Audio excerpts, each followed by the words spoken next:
বিয়ের মৌসুম আরম্ভ হতেই একে একে বিয়ে পিড়িতে টেলিপাড়ার জনপ্রিয় জুটিরা। দীর্ঘ প্রেম অবশেষে পরিণতি পেল। বাংলা টেলিভিশনের জনপ্রিয় টেলি অভিনেত্রী পায়েল দেব, কে আপন কে পর, এই পথ যদি না শেষ হয় প্রভৃতি জনপ্রিয় ধারাবাহিকে তাকে দেখেছে দর্শক।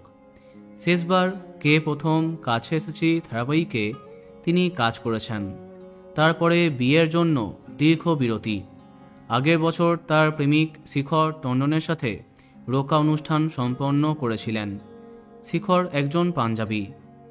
অভিনেত্রী জানান তিনি পাঞ্জাবি ছেলে বিয়ে করতে চান। এটা জানার পরে সোশ্যাল মিডিয়াতে যোগাযোগ করে শিখর। প্রথমে তিনি খুব একটা পাত্তা দেননি, তবে আস্তে আস্তে প্রেমে পড়েই যান।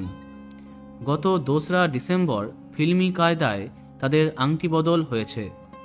অবশেষে আজ 5ই ডিসেম্বর তাদের 4 হাত 1 হলো। বাঙালি রীতি মেনেই সম্পন্ন হয়েছে তাদের বিয়ে।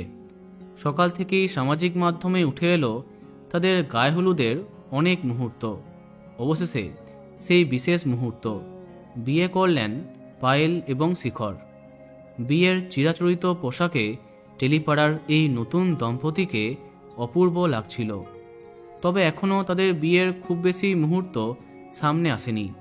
আমাদের তরফ থেকে এই নতুন ম্যারেড কাপেলকে অনেক অনেক শুভেচ্ছা।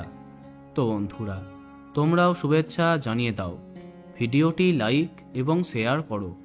এই রকমই আরও অনেক ভিডিও পেতে সাবস্ক্রাইব কারেন্ট বস। ধন্যবাদ।